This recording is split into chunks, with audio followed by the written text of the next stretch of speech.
Okay guys, welcome back na naman sa aking YouTube channel. No? So pag-uusapan natin yung update bukas ni Nitro. So starting yan ng alas 6 ng umaga hanggang alas 8:30 ng umaga pa rin. Ayan.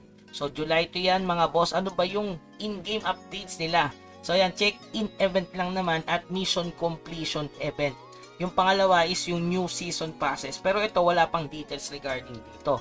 Tapos mga improvements sa game. So ito lang yung medyo goods dyan. Mababago yung sa step up product. So hindi ko alam kung mapapalitan na nila yung regarding dito. So yan, may tips eh. So baka maiba na to guys. Mas maganda para sa mga casual no or semi-spender mga ganon. So ano ba yung check-in event natin bukas? Ito yun guys. Ayan, may gold. Syempre may spell rune 5. Stimulant. Tapos syempre itong sa Masarta Recharger at itong Don Dazzling Weapon Style Summon. So, goods din yan kung makakita ka ng 11 pieces niyan mga boss. Okay? So, yung pangalawa naman is Mission Completion Event. So, ayan, napaka-solid niyan guys. Ito, unang-una yung Collect Ice Pieces. So, ito ay ilalagay sa collection. So, may tatapusin ka lang, dismantle ng 50 gear. Kahit ano siguro yan, complete daily quest. So, bali 2 araw, tapos mo na ito.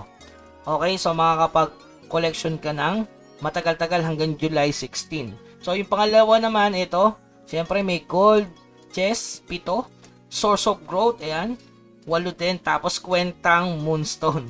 Yan, papatay ka lang ng 10,000 sa Battlefront. Tapos yung mission, ito talaga, yung pinaka-the best na ginawa nila mga boss. Para sa akin kasi, kailangan natin mag-upgrade ng infusion, which is sakto. Kaya mamimigay sila almost, malaki-laki to regarding sa diamond, no? Unang-una dyan yung Magical Rune Slate. Ayan mga boss. Sa server namin, 900 each to. So ano ba yung Magical Rune Slate? Ayan yung pang load sa mga na-save nyo. Halimbawa ito, may nakasave ako dito. Hindi ko siya ma-load kasi wala akong Magical Rune Slate. Sobrang mahal niyan sa market namin. So masakit eh. Kaya hinihintay lagi yung event regarding dyan. So yan, 999. So dalawa yung pamimigay nila. Mag-attempt ka lang ng spell infusion. Tapos pangalawa, eto, may 35 pieces ka. Ibig sabihin, 35 pieces more yun yan, guys. Sa spell rune na second. So, yung pangalawa, guys, maaayos nyo na yung dito. Sana swertihin kayo.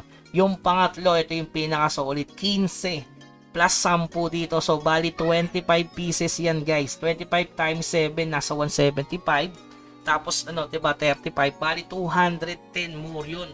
Yung pamigay nila para sa event na to. So, 210, guys. Kulang-kulang 5,000 dias din yon. So, less konsumo para sa progress. Kaya ito yung pinaka good sa akin, spell infusion order.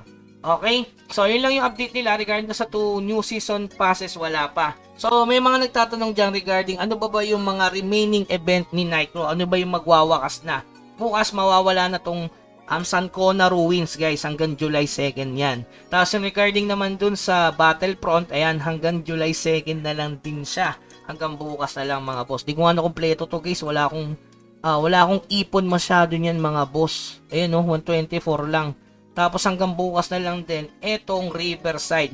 Kaya ang tip ko dito guys, pag alas 4 na ng madaling araw, mag-farm kayo para mabili nyo pa yung mga remaining na hindi nyo pa nabibili dito sa Feather of Ascension. Okay, mawawala na kasi dyan eh. So, hindi nyo na makikita ito. Tapos na to bukas yan, may 12 hours. Pero ang matitira dyan, ito. 7 days left pa. Pero ito, lahat to, 12 hours na lang. Okay, pag alas 4 reset, mag-farm pa kayo ng 2 hours. Saka bago mag-maintenance, bilhin nyo na agad. Kasi mawawala na rin yun after update. Okay? So, yung mga matitirang event, syempre yung Guild Order. Ayan, hanggang July 9 pa yan. Pati itong 100 days hanggang July 9 pa. Tapos regarding dun sa reward, dun sa quiz, ayan, ulitin natin hanggang July 10. At July 9 yung submission, July 10 naman yung kanyang reward. Okay? So, yun lamang guys. Keep grinding. Huwag kalimutan mag-subscribe sa ating channel at i-follow yung ating FB page. Baka naman. Okay? So, yun lamang guys. Hanggang sa muli. Paalam.